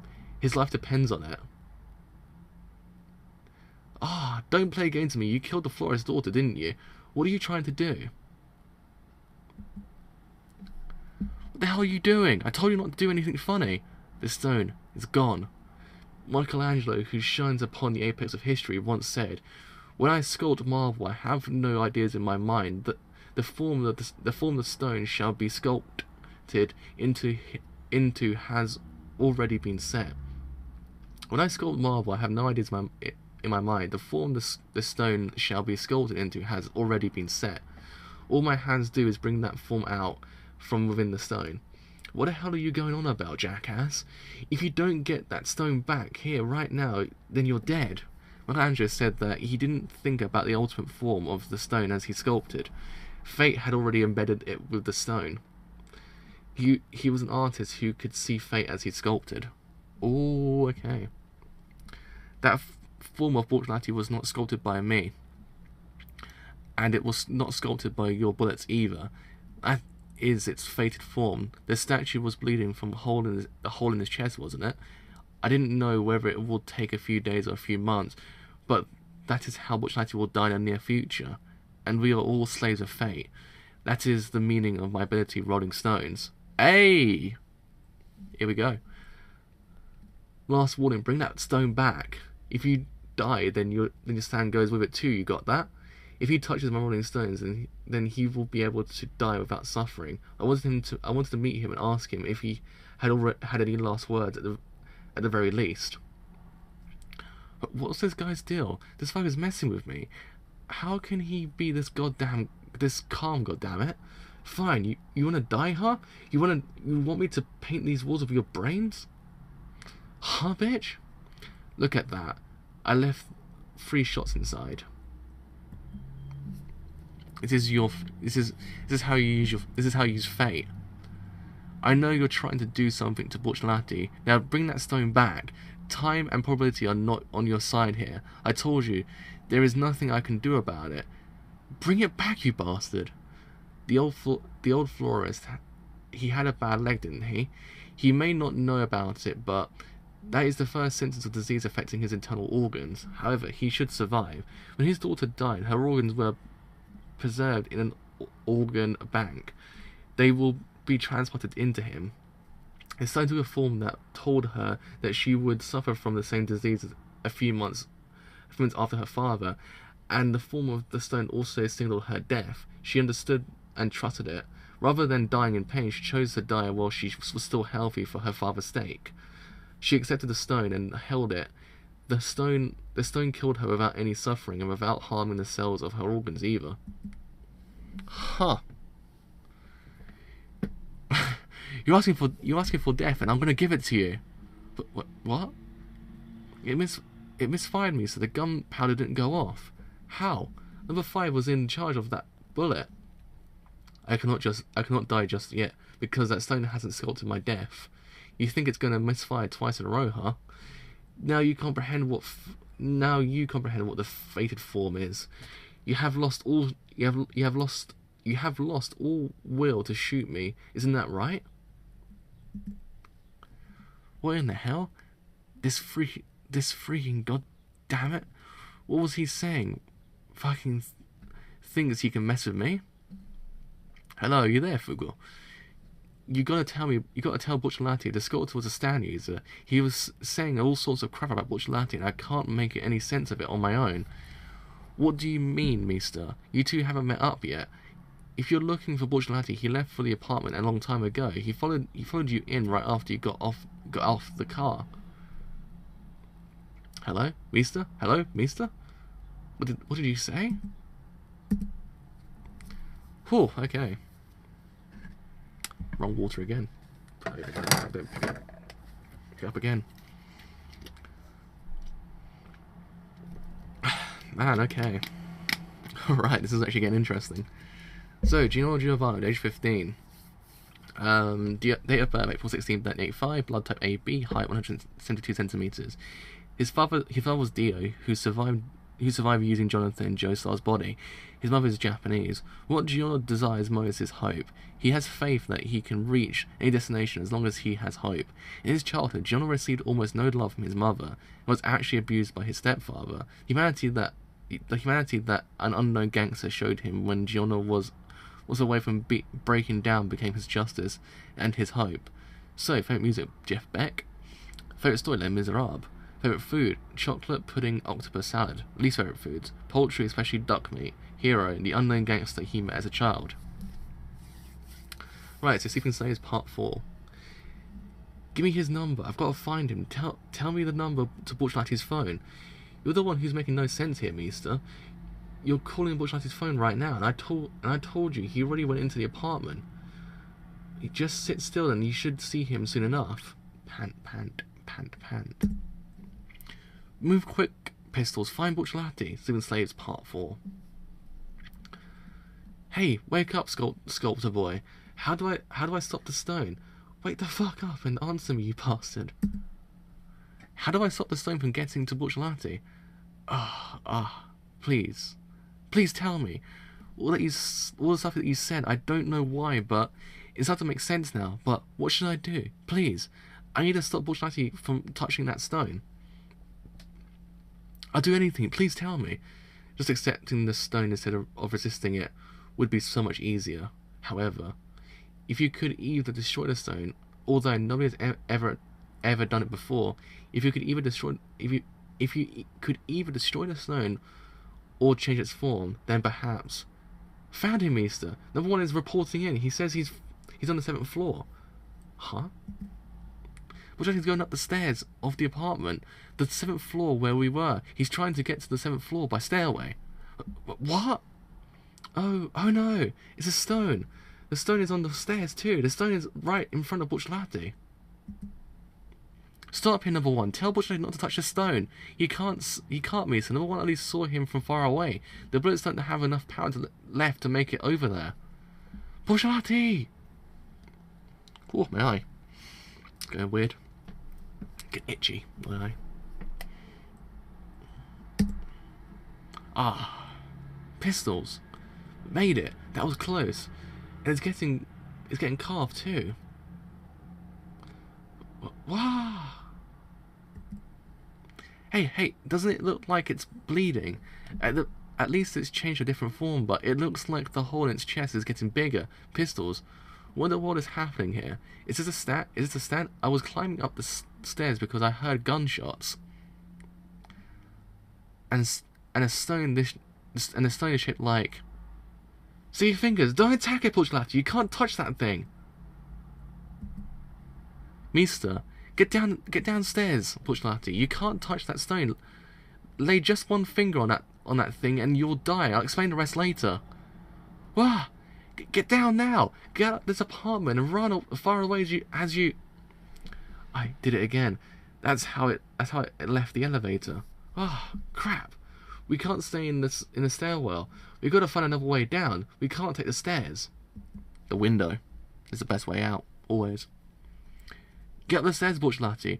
Where is it? It's gone. Damn, where did it go? Shit, it's above you, Borchelati. Shit. It's. This is a really weird place to end. Like inherently kind of a weird place. I quite like it though. So did the whole entire manga end on the end of Gold Experience's Requiem, but it's actually an extra part. Kind of like I guess like a little add-on the end, if you get what I mean. Don't know how to explain it. Is that 593? That was 593. So this is the last chapter then, I believe. Jesus Christ. Show me the page length. There it is. It is. It's the last chapter. With this. Oh, okay. I was going to say, it seems a little bit weird. So, stand name, Rolling Stones. Host name, Scopoli. System force, none. Speed, B. Range, A. Penance, A. Position, E. Growth, none. Ability, a stone which takes the form of someone who is fated to die at the time of their death. Then, it follows that person in order to euthanize them without any suffering. The irresistible power of the fate is stand's energy, and it moves with no regard to its host Scopoli's will. It could be considered an automatic stand. Oh, it makes sense then. Yeah, I was going to say, because I was wondering, it's like this, it's kind of a weird place to kind of add on to it, but once you actually kind of realise it towards the actual whole entire manga, it all makes sense. Yeah. Yeah, it makes sense now, the whole entire idea of fate. So Stephen says part 5. What? What is this stone face? If I break this stone, if I can change its form. Mister! Stephen says part 5. Huh. If I can slam it into the ground, it will break into pieces. You're not fucking getting away from me, Mister. No, Mister's got a disregard for his entire like well-being, doesn't he? Like he doesn't. He throws himself in a situation when you think about it. Huh. Freaking sculptor boy was completely right. Every last word.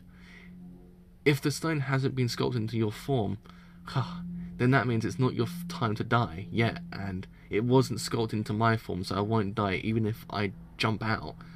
What's got into you, Mister? What's got into you, Mister? You left a tape recorder on your seat. I drove back to give it to you. Hey, Fugo, is that you? Fugo looks so done with everything. What's that stone, Mister? How many coincidences link up to make this happen? Nothing, Borchelati. You'll be fine now. Well, I'm not sure what to say. First, about the death of the florist's daughter. The sculptor was kind of the killer, but also really wasn't kinda. Well, I roughed him up so he'll be in the hospital for the next month or two. Seriously, do you ever make any sense? Was he even an enemy or an ally? Was it suicide or homicide? Explain it one at a time. Well, about that, I still don't have it figured out in my head either. Long story short, I broke the stone, so it's all over. Hey, Borchelati, I'll investigate Leaky Eye Luca. No. Oh, my eyes itchy again. I think I can finish that before you can finish explaining. I'll take the metro. I should be able to hand it on my own. Fugo, listen to Mister and figure out what to tell the old florist. Like I said, I'm not sure how to put it. Borchelati, I'll do anything for you, but do you really think I can understand anything he says? Over? You think it's over? If he hadn't resisted and just accepted Rolling Stones, it would have ended peacefully. We all slaves to fate. In the end, not even they could change its form. I don't know who they are, but a perilous road lies ahead before them, and several of them will die upon it. But are they all like him, jumping out from there to destroy the stone, for their teammate that man named Borchelati, with no hesitation? They may be some purpose to the perilous road they may tread. Perhaps their perils will serve some great purpose and bring hope to someone. I cannot pray for their safety, but I will pray that they are sleeping slaves, and when they wake, that these sleeping slaves shall fulfill some purpose. Hey, I like it. You actually feed it into the actual end of it. It's actually really freaking neat.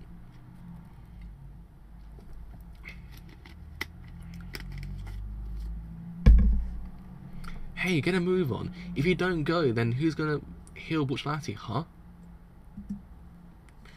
Whoa, you dizzy, Trish? Careful now. Thanks. But like something just popped up by my feet. Huh? Trish! Hey, Trish! Where are you, Trish? Trish! Hey, Juno. Where is she? Where's Trish? I don't believe it. Trish is right there, Mister. Misa, Giorno, I'm right here. I didn't trip over this stone lump. Look behind it. Don't leave me here. If you go out without me, I don't know how long it'll take to get to the Colosseum. I guess it's the turtle. Polonef? You're alive? But now that soul switching is back to normal, your soul is, well, you and a turtle, it's all. My body has already died over now, it seems.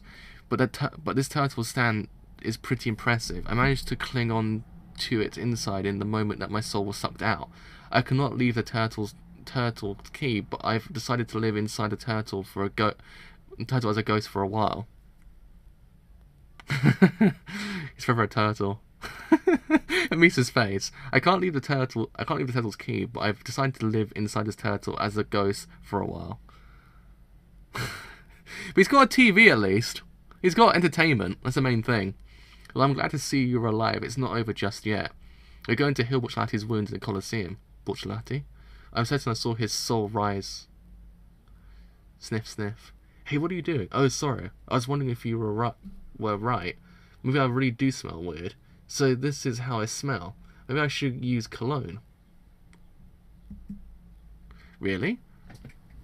Although I said some weird things back then, maybe it was because I was so frantic back then, but I don't mind it anymore.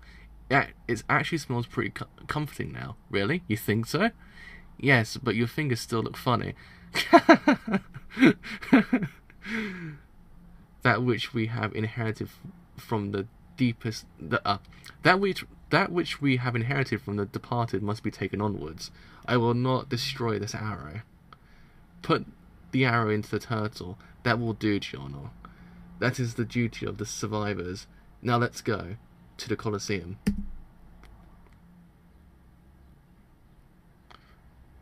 Part 5. Fine. It's over. Oh man. It's over, man. It's over. It's ended. We finished part 5. Oh, that was great. I'm gonna leave it on that little thing at the end. I like that. I think it's actually a really freaking neat little thing at the end.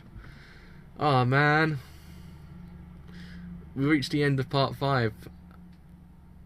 And it's just, oh, I love it. I think it has a bad rap. I think it's a major thing I can't take away from JoJo Part 5. It has too much of a bad rap, but maybe it's just because of the bad translations that were beforehand.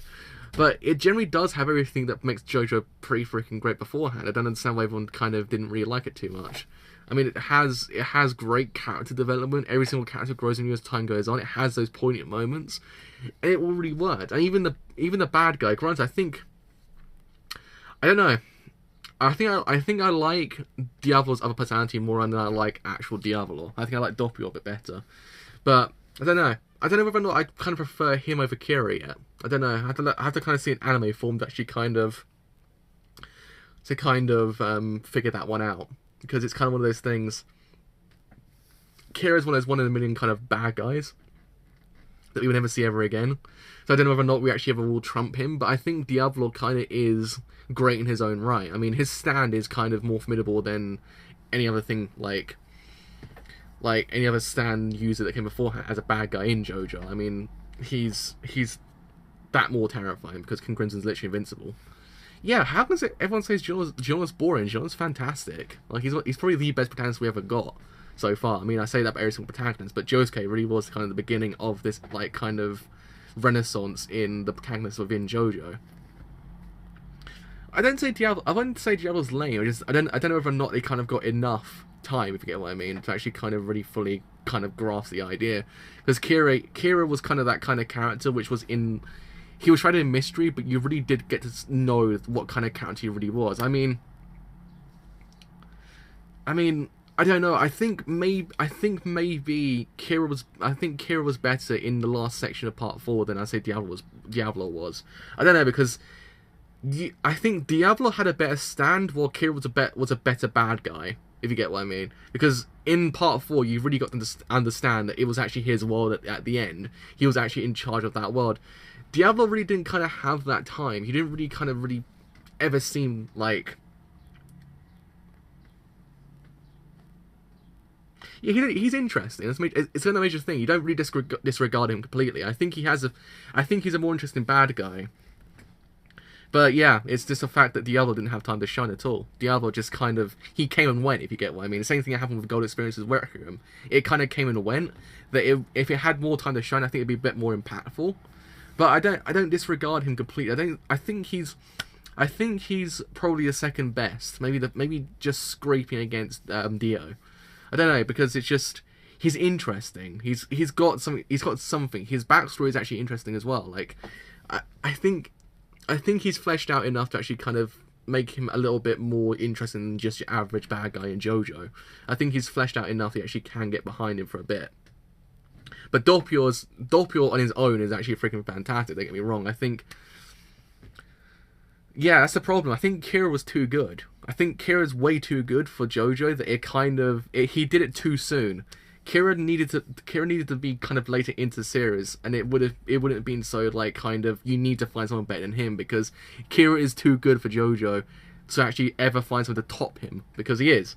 He's literally he's so fantastic as a villain. The way his mannerisms just evoke that, and the way he acts, the way he actually lives in the world, it really does do that. That's what I'm trying to say. Like, I think as a bad guy he was better, but I think Diablo's stand was way better as a stand. I think it was a bit more interesting. And don't get me wrong, I mean Killer Queen was pretty freaking fantastic, but I kind of like King Crimson a little bit better because it's a bit more of an interesting kind of stand. It kind of had more stakes, if you get what I mean. But also, I think the actual kind of gang themselves, the whole entire gang is actually a lot better than part 4. I think Araki really understood how to actually go forward with the actual kind of, what's it called, the actual gang itself, to actually kind of develop them, to actually kind of, you get behind it, because again, we really haven't had a poignant moment like that one with Borchelati and the whole entire JoJo. I mean, part 4 had a bit with Shigechi, that bit was kind of poignant, but the bit with Borchelati at the end really kind of hit home, and it kind of, that wouldn't have never worked without like without Araki's kind of writing prowess. And that's why I kind of say the gang in this one's the best one that we've got thus far, because of that reason. It's because the writing, the development, like, really kind of brought that out. It really kind of brought that out. That's why we kind of stood behind everyone in this whole entire manga. That's why every single death kind of meant a little bit more, because part 4, yeah, Okuyasu's death was kind of like tragic for that one little bit, so was Rohan's. But this one, the stakes were kind of a little bit more higher. But at the same time, the deaths of the characters besides Borchelati kind of felt a bit too quick. Like, I don't know. That was the only thing I kind of took away. That I was kind of like, I don't know, because Abacio's one happened like that. You kind of just had to go, wait, what? Like, it just, you're kind of sitting there going, how am I meant to process this? Like, yeah, I mean, I get the process behind what he was trying to do, because he's trying to say that, like, King Crimson's literally this fast, you can't ever react towards him. It's that whole entire idea. But at the same time, you kind of like, you can't take in that death. Yeah, you feel that absence there in the whole entire crew, but you never get to actually kind of feel that or lament that death. Again, granted, it could be on purpose. Same thing with Ananchi. Ananchi is what happened like that. It kind of felt a bit too quick, but you couldn't really lament the death. Granted, yeah, we didn't need like 5 chapters just to kind of say, well, look, Ananchi is like gone. We can't do this. Hello. But I mean, maybe kind of. Yeah, that's the thing. You kind of have a double-edged sword when you kind of explain about the deaths. It's either you either say it's actually kind of purposeful or it's not. It's either there's two sides to the argument. There's a purposeful side to actually kind of say that Araki's trying to say, look, there is no safe place in his manga right now. When he's there, you're screwed. You have no safe place. But at the same time, it's that whole entire idea, but these characters we've been following this whole entire time have died this quickly. We can't ever lament this death because we just don't know what happened. We can't ever just go, well, that's what happened, because we can't. It's just, it's too quick. But it's the whole entire idea that I think it's purposeful why it was done that way. But I mean, yeah, it was kind of sad because Abaccio was a great character. Like, he had a great purpose to why he was there.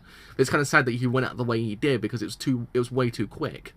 But again, it was purposeful why he did it. That's the only thing that I really... It's just one of those things that it's kind of a double-edged sword when you kind of bring the cons into JoJo, because you can always just kind of counteract it with something about, like, everything else about the manga, because it always kind of factors into everything else that happened beforehand. That's why I kind of find about this manga as well, that same thing with the whole thing about Bachelor's death. Like, you could just say, yeah, it was terrible, but at the same time, you can say, well, no, it wasn't, because it was purposeful why it was there. I don't know, Beach Boy is probably my favourite one. I think Beach Boy is my favourite stand. Maybe Green Day as well. I don't know. I think the one before the Colosseum was probably the best arc of any minor villain, I believe. Like, it was the Green Day and Oasis one, I think was the best one, because it was actually kind of terrifying. I think I actually quite like that one, because you really got to see that there was actually this terrifying, like, presence within this world. Like, I like the fact that these stand users got a little bit more terrifying.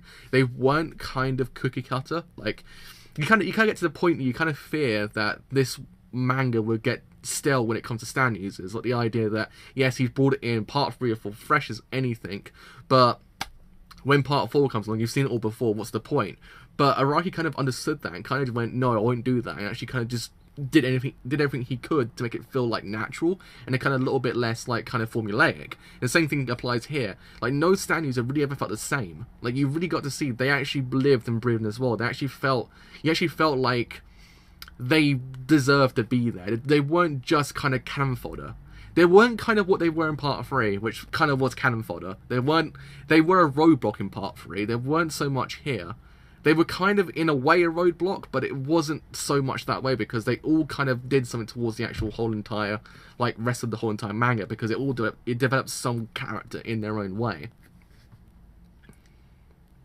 I mean, I can see that argument. I can see the fact that it wasn't really a final fight, but at the same time, when you think about it, the final fight really was, he got the fate worse than death, so there wasn't really a final fight there. There wasn't really needed one, because in the end, Diavolo got like Diavolo kind of got like his just desserts, and then some as well, because he actually kind of got he got fate worse than death, basically just kind of going with the same death as the whole entire time. Yeah. Because, I mean, I don't mind it, because the actual way he went out was pretty freaking great anyway. I kind of liked it. Hello, as well. You actually finally made it into a stream.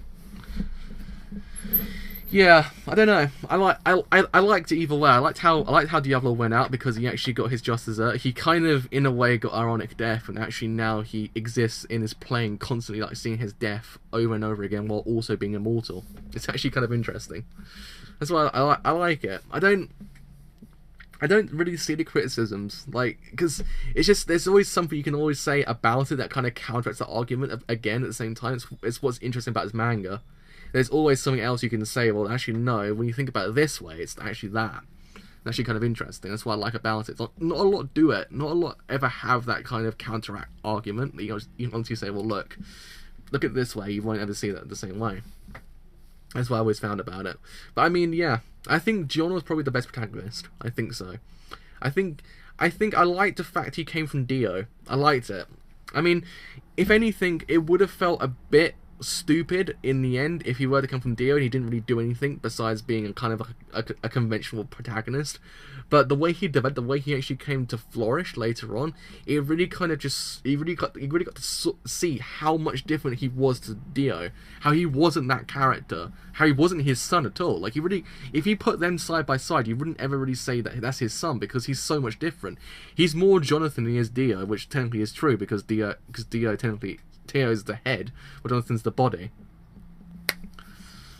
I don't know. I think Diavolo, Kira, and possibly Fujisaki for Noragami all deserve like an infinite death. Yeah, that's a major thing. You can see the personality traits, but I think maybe Jonathan's a bit more in there than say Dio. But Dio's only got the head, so he is Dio's secondary son. I always will say that. Is Dio's secondary son. Like, he isn't his primary son, his secondary son. It's technically Jonathan Joestar's son. Technically, if we get technical about it. But yeah, I mean, he is great. I think he's probably the best protagonist we got so far. I liked his resolve. He actually goes, above and beyond your normal conventional protagonist that you generally see in these kind of things, especially in the shonen manga as well, because you have to kind of realize that these protagonists get the same as time goes on. You just get to the point you're like, I've seen this all before. The whole Naruto syndrome, that you have this underdog that rises to the top, and it kind of doesn't really work. But Rohan's in my brain now.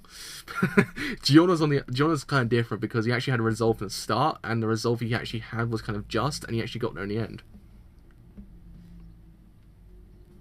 Yeah, I mean, I liked him because he actually, how he lived really was how you'd imagine him to live. It's the major thing with him. Like he's an honorable man, even though the person he came from really didn't kind of wasn't that honorable in the first place when you think about it. Like the head, not the body. It always get confusing. We have to like kind of say no, the head, not the body, because it's technically not Dio. It's Io. It's Dionathan. It's Dionathan. Joestar. That's how I want to call him now, Dionathan. But yeah, I mean, all in all, I can't say I ever felt this manga was boring. Like that's the major thing. I quite like the fact that it was really, really relentlessly paced. Like you really just never had a dull moment. Like that's what I like. That's what I like about it. Like I said it beforehand, but I do see this manga as Expendables 2 of the kind of JoJo universe. You have JoJo Part 4, which was phenomenal. Like it really was. Probably is the best anime of the decade. Then you have Part 5, which really took what was good about Part 4, but exemplified it while kind of giving its own like kind of spin on it, but also being just really freaking fun.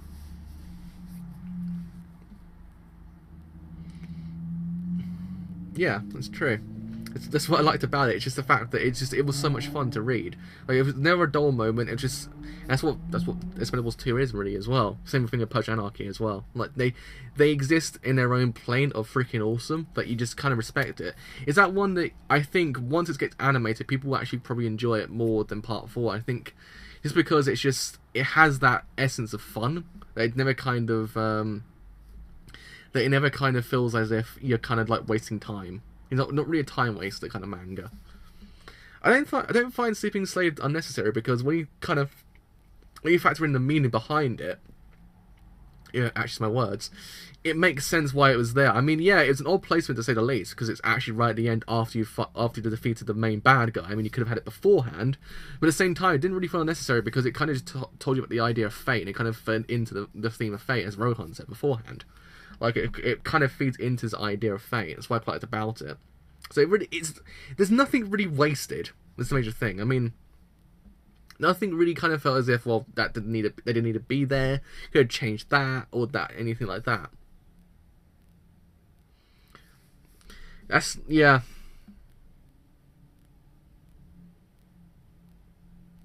Yeah, it's kind of it is a major contrast, but it just works. It works in conjunction with the whole entire manga as a whole. Because that's a major thing. It's one of those things that you don't mind it because it works towards the idea and the actual kind of meaning behind it and the themes behind it. That's what I like about it. The major thing I liked about it. But yeah, I mean, I can't begrudge it. I can't say I didn't enjoy myself, because I did. I mean, it's just one of those. It's one of those things that you could sit down for an hour, read a volume, and you're like, yeah, it's pretty freaking great. Like you never really ever found yourself like, well, another volume of JoJo, Part 5, and you never really felt that. I mean, hopefully once the anime comes out, I do it justice, because I think maybe this will be loved more as an anime than a manga, because I think maybe Part 5 just exists better as probably like an anime, because of how it's like kind of structured and everything like that. I mean, yeah, it was the manga, don't get me wrong, but I think maybe it might get a new lease of life and a new kind of fan appreciation as an anime. The cool kids love Part 5. I mean, I do love it. I think it's actually, I think it's my favorite part, just because of how well it all kind of came to be. How it all just came to be in the end, which is great. I like King Crimson as well. I think people kind of kind of over blue King Crimson to a point that you kind of said to yourself, well, alright, it must be really freaking, what was Araki smoking at that point? But once you actually kind of just, like, simmered down and actually kind of just sat down and went, well, no, it actually makes sense. Like, nothing really ever makes, nothing ever really makes no sense in the whole entire thing. Like, King Crimson makes sense. I mean, yeah, you throw Gold Experience Requiem at it, it's kind of like, well, okay. But once you actually kind of just sit down, think about it, all just kind of makes sense. Like, and now it'd be kind of funny if like Diablo managed to find a way out and comes back later on into like the series, like, oh well, by the way, I didn't actually die, I'm still alive. It's like, well, hello. I think it just works meme just kind of happened just because of the bad translations.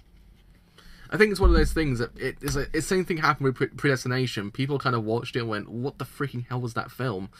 But then you sit down, it's just one massive paradox. You're like, it's easy to understand. Like, once you actually kind of just sit down, take apart what you just saw or read, it all just kind of makes sense. But people just kind of look at it for face value and kind of go, well, wow, okay, that makes no sense. But it's never that way. King Crimson makes sense once you actually kind of dissect it a little bit. I mean, you have to go above and beyond, like, kind of going, like, really in depth into King Crimson. Don't get me wrong, it doesn't have to be that way. But a little bit, you actually kind of just grasp everything about him, which is it's easy. I don't know, unless we're all just pseudo intellectuals and we're just like above everything when it comes to like time travel and everything like that. We just know everything. Like, mate, throw King Crimson at me, I understand that because I'm a time travel expert. I know what time and everything is. Like, don't throw that stuff at me. I know what that is. I don't know. Yeah, I think people do. I don't think people would think it. I think people just look at it in a different way, and it kind of overcomplicates it in that way. I think they don't look at it in the correct way it's meant to be looked at. And I think that's what kind of hurts the manga, because people don't look at it the right way. Like, that's the experience as a whole as well when you think about it. Like, it's not looked in the way it should be looked, and I think that's what killed it for some people. Maybe. That's how I see it, because if you look at it for what it actually is towards the whole entire thing, it's kind of a nice breather part, like between part 5 and the eventual part 6. Once you actually kind of realize what this is, you actually kind of accept it, because it's like a nice breather, but it does quite a lot towards the world itself. That's what I like about it as well. That's the problem. That's why I think that's what I think about it. It's the fact that the old translations kind of destroyed it. I mean, maybe that's the reason why no one really liked it. It's just the old translations weren't that great, and it kind of destroyed the experience for people. But now, since new translations are out, people will actually read it and go, "Oh yeah, now I like it."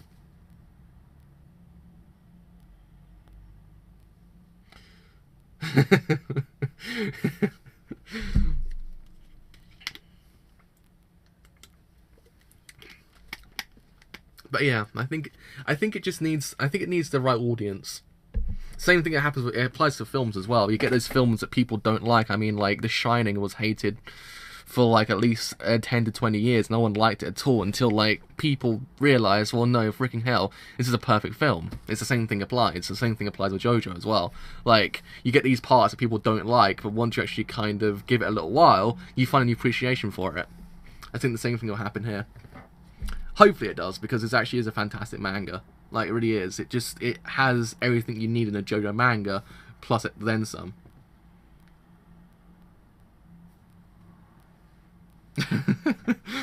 Duang dub's fantastic. Hopefully it does. I mean, I really do hope this manga gets the recognition it deserves, because it really needs it. Because I think maybe once it's animated, it'll probably get the audience. I can't even speak anymore.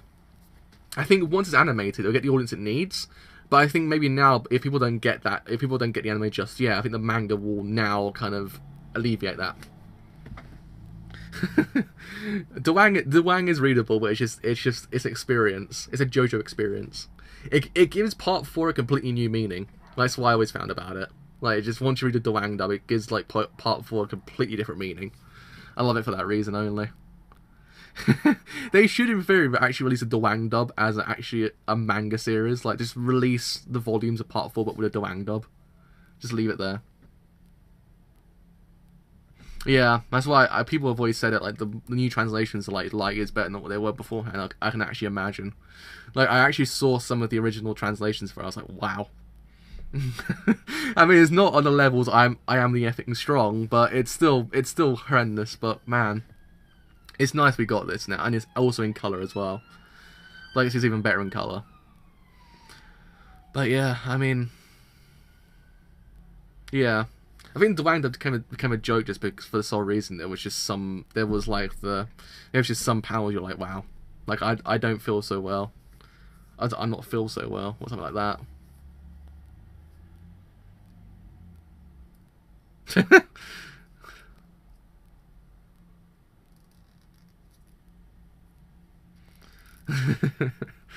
Oh man, we should sit down one day and read the JoJo part before Dwang dub, like just as a live reading, just to kind of subside us for a little bit. Yeah, JoJo Color Team are fantastic. Like they're really freaking great. Without them, we wouldn't have good translation for Part 5. We wouldn't have as good vibes. Because the old translation still exists on Batato, but no one reads them now, which is great. But man, my CPU is literally gone to the minuses apparently. My CPU went minus 3,000. I was like, great, my CPU doesn't exist anymore. It's at the same plane as Diablo now. Oh no. My CPU's a little bit weird lately. It actually is the Wang subs. I actually will rewatch Part 4 with the Wang subs. That'd be great. just get to the line. Don't be dong. Oh man, I love that one. But yeah, I had to rate JoJo Part 5. I'll probably give it about a 9 out of 10. I think a 9 out of 10 is probably the best score I can give it right now. I think maybe when it's animated, I'll probably bump it to a 10. I don't know. I think 9's good because it did everything I wanted it to do and more. I mean, going into it, everyone said it's not that great, but I was like, whoa, alright, what's going on here then? But gladly I didn't actually kind of believe those people. Because it's pretty freaking buonissimo.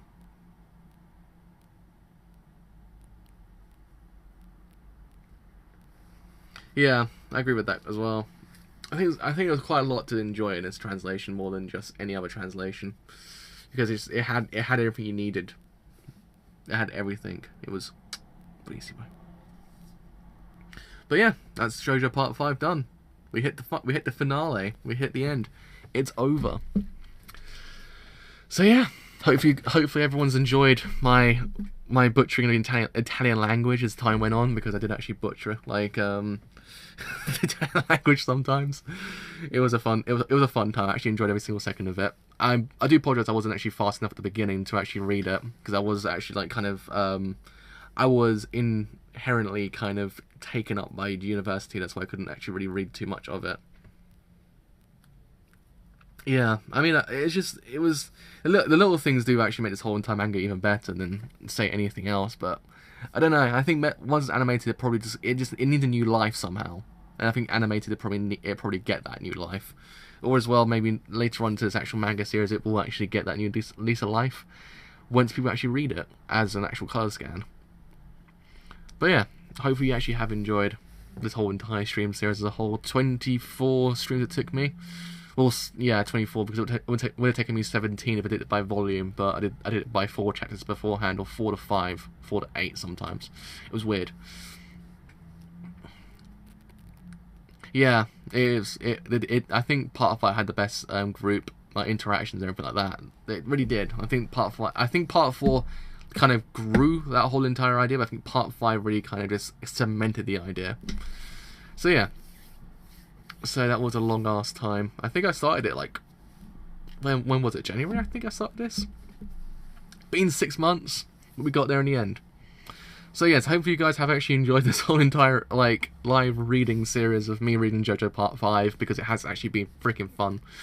Interacting with everyone on the stream has been great. I mean, I love every single second of it anyway. It's just it's great-o. Sad to see it go, because I want to go back and read more JoJo Part 5, but it's over now for a bit.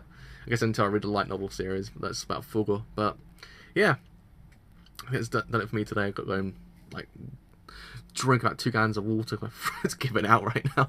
So yeah, so you actually have enjoyed this whole entire stream, as a whole, and you do leave a like, then do leave a like, because indeed, it does help me quite a bit. If you have enjoyed what I do here, and you want to stay that a little bit longer, then do leave a sub, because indeed, it does help me quite a bit. If all goes well, part 6 should start on Monday. So see you guys then, bye for now.